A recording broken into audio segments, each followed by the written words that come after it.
This is a video on the soul trap theory. Here I want to go through some questions and I guess you could say counter arguments on this theory. First, I will very briefly, I'll describe what is a soul trap. I'm assuming if you're watching this, you know what it is, but just to go over it briefly, the core idea is souls are trapped in a cycle of reincarnation. And this is heavily related to various media. Here I've got Dark City, The Matrix, The Truman Show. You could find dozens and dozens of these. This concept that we are somehow trapped on Earth. Someone is running this system. Reality is not what it seems. And another core part of this is the memory wipe. So the idea is when we die, we're forced to come back. And this is a pretty expansive idea. Here I have some of the origins rooted in ancient beliefs, Gnostic, Egyptian, Buddhist, Platonism. You can find aspects of this belief system that in many beliefs, and just the element of like something unreal with our reality. And I think that's a common set of ideas to bump into if you're a religious person, a thinker, someone really trying to get to the truth of things. There's a lot of angles you can come at this where it seems there's something false about reality, something strange about our reality. And it's not a far step from there to say we're trapped in it. If it's false, then who's running it? And some related ideas here are NDEs, reincarnation, astral projection, mysticism. NDEs, I would say, is one of the larger sources of information on this, where listening to those who have talked about what happens after they die in their near-death experiences, those who've come back, telling us that seems like they're forced to come back to Earth, forced to learn a new lesson. What's that all about? This video is largely a response to Howdy Mikowski, and so I recommend checking out his channel if you haven't. Probably you have if you're interested in this topic. And he's done numerous videos on this, arguments for it, and related ideas. First, I want to talk about our methodology. So in this video, I want to respond based on premises implicit in this worldview. So I'm not coming at this as some kind of scientific materialist skeptic. I'm not arguing against the soul trap theory from the perspective of materialism. I want to respond based on premises you probably already hold if you're considering this view. So we're accepting as a real possibility reality is not what it seems. We're accepting NDEs as solid evidence of the existence of a reality beyond our own. We accept something is probably spooky going on, something weird is going on. I think anyone would agree with that who spent enough time studying and reading and searching for the truth. And again, you can get at that at many angles: UFOs, reading about drug trips and DMT entities, shared dreams, ghosts, out-of-body experiences, remote viewing, astral projection, past life memories. An interest in any of these topics will quickly lead to a few of there's something spooky going on. So this video, I'm already in a way on your side. If you're someone interested in this topic, I'm sympathetic to all of these possibilities. So I'm not here to debunk spiritual reality. I'm here to say specifically the soul trap theory has some questions we need to ask, some issues. The main argument I see for this view is this idea we can't be here to learn. If you are someone who believes in reincarnation or like multiple lives, then it seems strange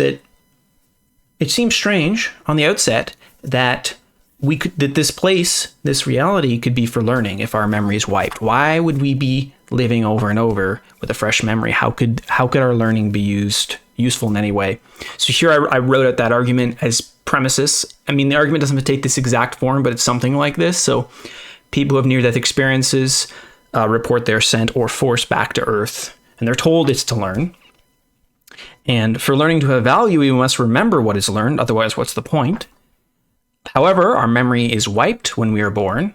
If we've lived thousands of lives, we don't remember any of them now, so seems like a pretty big waste. Therefore, the conclusion is we can't be here to learn. And you can see this diagram. It goes something like birth, life, death, memory wipe. And we go round and round and round, stuck in what is the soul trap.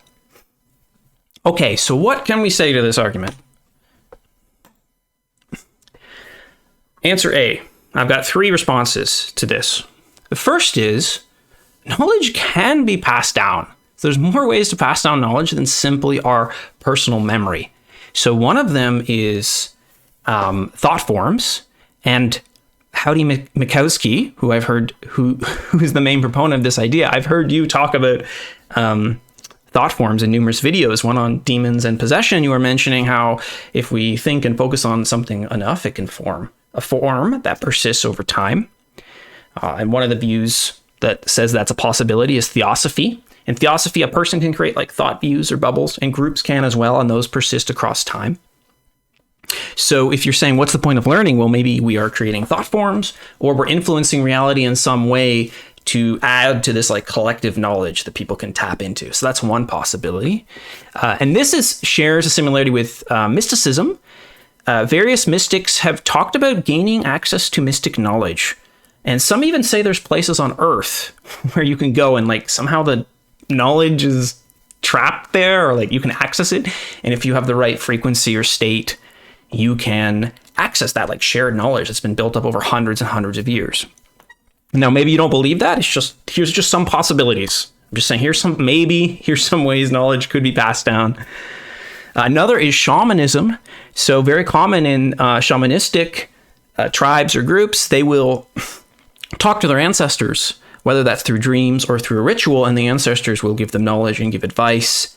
And the idea here is, even if we're dead, there's somehow our knowledge can still be useful for others through these like ancestral dreams or ancestral sharing of knowledge, or through the medium of a shaman. And another example is morphic resonance. So this is a more serious scientific theory. I almost feel bad. Sorry, Rupert, putting you next to like theosophy. But Rupert Sheldrake argues in his experiment showing that what one organism practices or learns in one place is easier to learn in other places. And here I have an example. For example, rats learn to avoid a new type of trap in one country, and then somewhere way over in a different place on Earth, they're more easily able to avoid that same trap when it's first introduced. And Rupert's reasoning for this is he thinks there's some kind of field. He calls it morphic resonance, where when we learn something, those who are similar to us can very quickly access that knowledge. It's like it's shared. Like there's all these morphic shapes, these fields resonating on Earth. And the idea here is, if this is true, it would also be true as we learn, even if we die, even if our memory is wiped, that knowledge potentially is part of some field. We're adding to this collective that can be useful to others. I have a note here. This corresponds to the notion of dreams. When we sleep, it seems we may be tapping into some kind of knowledge or field beyond the scope of our limited meat brains. So even in our dreams, many people report getting access to information, some kind of higher order data. Well, where's that data coming from? And why couldn't it be us? So if you think we can't be here to learn because our memory's wiped, well, there's a lot of ways data can pass, whether that's through thought forms, mystical knowledge, ancestral knowledge, adding to some thought field. So it's not like the knowledge is completely gone. Even writing a book is a way to pass down knowledge. Answer B, responding to we can't be here to learn, is learning can be valuable beyond our lifetime in certain metaphysical views. So I have a diagram here. I guess my face is kind of covering it. Where, sure, maybe we're in this cycle of birth, life, death, and memory wipe, and that's happening over and over. But who's to say this is not contained in some larger system, which is learning from it? Like, if we're a character in a video game, why wouldn't the thing playing us be able to remember? Like, it's possible, if you believe in an oversoul or a larger complete self, that entity is the thing gaining the knowledge. And so we are learning, and we are setting up specific parameters each lifetime. And it's to give us certain experiences, and those experiences go back to like a larger system. So it's like all this learning we do, it isn't necessarily for us right now. Like we like to think in these bodies, in this form, how is my learning helping me? I'm just dying over and over. Well, maybe there's like, you're playing thousands of characters and there's a larger complete you that really cares about you and is with you and watching you and gaining something from all of this. And with this metaphysical view, it would seem that we could be here to learn. Earth could be about learning and experiences. And it's not like there's no evidence for this view. You can also find this view reported by those who have near-death experiences. This sense of like when you die, it's like you're rejoining this larger, more complete being that is the full you.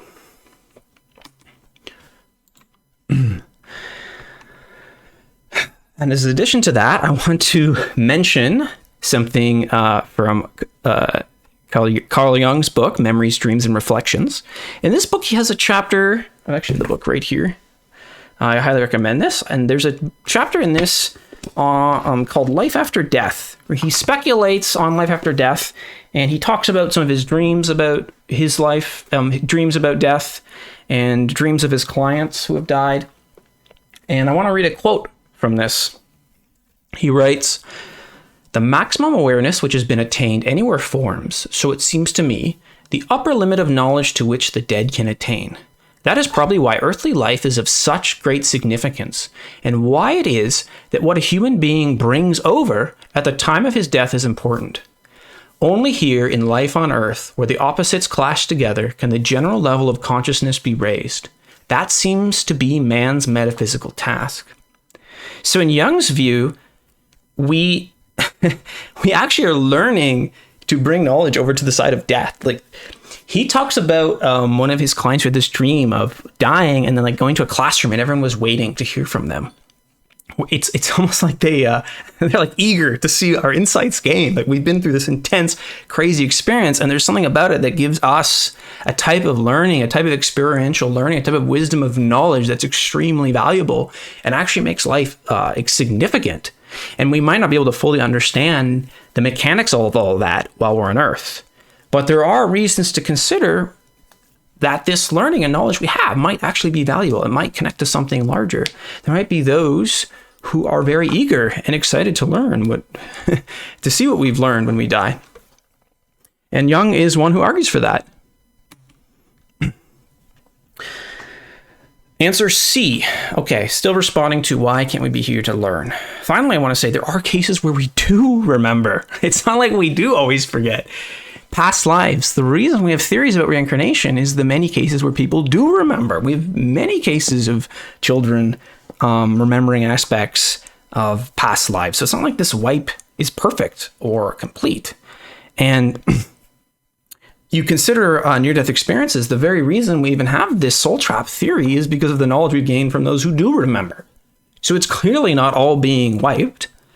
And if you just say, no, it is a soul trap, it's just as incomplete. The memory wipe machine, we die, we go to this, we hit the white light, it zaps us, it tries to wipe our memory with this super jolt of electricity or whatever it is, and it's just not very effective, or sometimes it doesn't work. Okay, then what does that mean? If the masters of this matrix if their machine isn't perfect or very effective, then it would seem that they don't have complete control. It would seem that there's higher order. There's more going on, which would make Soul Trap a very incomplete theory. And I'd be very interested, what else is going on? How could it be? Like, if this is just a matrix, you could code anything into the system. Why doesn't their memory wipe work? And that leads me to my next point. Are the masters inept? And here is a picture from a Simpsons episode where this character's escaping jail and he runs to the gate and it says, "No escaping, please." He says, "Screw the honor system." And he just opens the door and leaves. It's not even locked. And that's my question is, why are we able to learn what we have so far? They don't seem to be doing a very good job. If they can like pause time and erase our memories and summon things and spawn things and create NPCs and cast us back into this life, why are we learning so much? Why is there any path at all for escaping? Those who are arguing you can do it with enough training and preparation, why is that even possible? Like, wouldn't those capable of creating a matrix be skilled enough to prevent us from ever discovering it or ever escaping? So even if this is a soul trap, something much larger is going on. Larger systems, karmic law. Who has ultimate authority is the question. Is this like a fractal with just layers and layers and layers? And if there is, why stop at the first layer? Is it like the kid who's grounded and he's mad at his parents? He's like, no fair. And he sees his parents as ultimate authority without realizing that his parents are actually nested in this larger system of layers and layers and layers and layers. And he's not really, when he's grounded, he's not really trapped in the way he thinks he is. Next, I want to make a point on suffering. So a lot of this thinking, and those who argue for the soul trap, it hinges on the idea that suffering is bad. And I'm not here to say suffering is good, but I think we need to take a closer look at this view. First of all, how do you know this? And I'm not being flippant. The problem is, if this is a matrix, if this is all false, then suffering in a way is false. Suffering has the same falseness as reality. Or are you saying suffering is like the only real thing? It's the only juice? Which, okay, I guess you could argue that. But even so, if you do think suffering is real and it's bad, for suffering to be bad, it must be in comparison to something. So you must have, you must have some concept of what is good, what is truth, what it is you are seeking, otherwise you wouldn't be seeking. Like if you are trying to escape your suffering, you must have some sense that there's another possibility, there's something that's not suffering. How do you know about that? How do you know? The only way you could know is if something in this world, something in you, allowed you to have the concept of good. So if this is a soul trap, if this is some false matrix, then are you not a part of it? Are you not programmed in, or were you programmed in with this sense of good? Or are you like larger than the system? Like, how do you have this awareness? Like, even if there's a soul trap, it would seem we can't be part of it. So we must have been some outside thing that got trapped in, or whatever it is, we seem to have something in us that's more than the trap. We have this sense of good. And the fact that we're able to see that and hold that and know that and become seekers tells me, again, either they're very inept or there's higher truth. There's something more to us. There's something more going on, leading us, guiding us. And you can't simply say, oh, suffering is proof that this is a prison. Well, suffering is proof that you also are a being capable of identifying suffering, which is quite an amazing thing, that you are something that can see what is good and what is not good. How did you gain this ability? Next, I want to talk about motives. So here I have a picture of Nietzsche and Beyond Good and Evil. So this soul trap theory, I think anyone holding this view or seriously considering it should take on a Nietzschean suspicion of their own psychology. So Nietzsche was very suspicious of many belief structures. He argued morality, the idea of slave morality. Morality is actually, there's an underlying motive to morality. And we can apply the same sort of thinking to any view. So let's consider what would be the psychological motive of holding the soul trap theory. Well, something that seems apparent to me is that by denying this world, by saying this world is fake or something false about it, you lose any obligation or responsibilities to it. Because why bother? It's all fake. Why bother with a world that is just a prison? And it also reminds me of a concept in psychology called depersonalization. And this is when someone has been extremely distressed or gone through depression, they can go through a state where they withdraw from life. They almost withdraw from themselves. They like pull back from their own being. They become depersonalized. It's not like they're not fully inhabiting themselves. And I wonder if perhaps those who have suffered a lot, those who are considering this theory, might be doing a form of depersonalization where as a response to trauma or suffering, they are pulling back from this world because it's too painful. They are forming a belief structure wherein it's okay to dismiss reality. And here I'll read this quote from Nietzsche. With all your love for truth, you have forced yourself so long, so persistently, and with such hypnotic rigidity to see nature falsely. As soon as ever a philosophy begins to believe in itself, it always creates the world in its own image. It cannot do otherwise. Philosophy is this tyrannical impulse itself, the most spiritual will to power, the will to the creation of the world. And this was in a part of Beyond Good and Evil where he's actually arguing against Stoicism, saying Stoics are so powerless and weak. They try to gain power by controlling the one thing they can, which is themselves. They become tyrannical on themselves, and they force this view on themselves, and it lets them, he's saying, create the will to create the world as you want to see it. So be suspicious of yourself, question your motives, because if this life actually does matter, if you do have responsibilities and obligations, dismissing all of reality as a prison, as a soul trap, is could be a big mistake. So think about your motives. Is it really truth? And is your persistence for truth causing you to see nature falsely? And that leads me to risks. If it's true that the intent, our state of mind, has a relationship to reality, consider how that thought that I am in a trap will affect that reality. And I don't think this is a wild view. For those who are considering soul trap theory, I'm sure you've heard of The Secret or manifesting. If there's any truth at all about that, if we do have some psychic relationship to reality, then I think you should seriously consider how this belief system would affect your reality. Because if reality is a machine that gives you what you see, returns as you see it, and you see it as a prison, you might actually create the prison you're seeing. And I would ask you, is that truly the type of experience you want? What are you giving up by holding this view versus another? And does this belief serve you? So that's my last point. Just some risks, some dangers, some considerations on the soul trap theory. I like a lot of what I hear listening to this. I think I have a lot of respect for those who are seeking truth and willing to go all the way and go into views that are not common in regular society. I think we need more people doing that. But for me, the soul trap theory is very incomplete. And there are many ways in which we consider that this reality, that learning is valuable, even if our minds are wiped. So I can't see that as a complete picture. And I think there are, like I've said, some risks and perhaps psychological reasons that people believe this. So I just wanted to bring that to your attention. And I'll end it here. Thanks for watching.